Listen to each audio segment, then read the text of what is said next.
మీరు మొన్న అదే మీ ఊర్లో ఒక ఆయన నిలవన్నాడు కదా ఎమ్మెల్యేకి, అదే మురళీమోహన్ ఆయనకు ఓటేసినావు లేకపోతే ఎవరికి ఓటేసినావు? అదే నీకే నువ్వు వేసినావు, ఎవరన్నా చెప్తే వేసినావా? అంటే నీకే నువ్వు ఓటు వేసుకోవడానికి నువ్వు చదువుకోలేదా?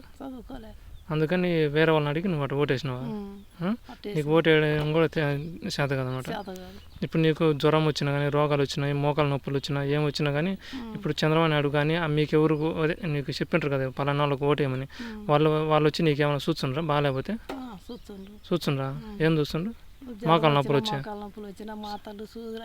అన్ని ఇచ్చుండ్రా? ఊరికని ఇచ్చుండ్రా?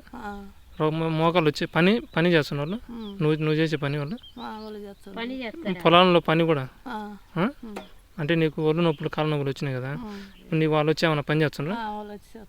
ఏం చేస్తుండ్రు? నీళ్లు కట్టి పని చేస్తారా పొలంలో? చేస్తుండ్రా? ఎన్నిసార్లు చేసిండ్రు?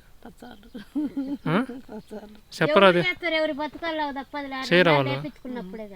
ఓటు వేసుకున్నప్పుడేనా తర్వాత రారా వాళ్ళు? తర్వాత అన్న కూర్చొని ఉంటారు.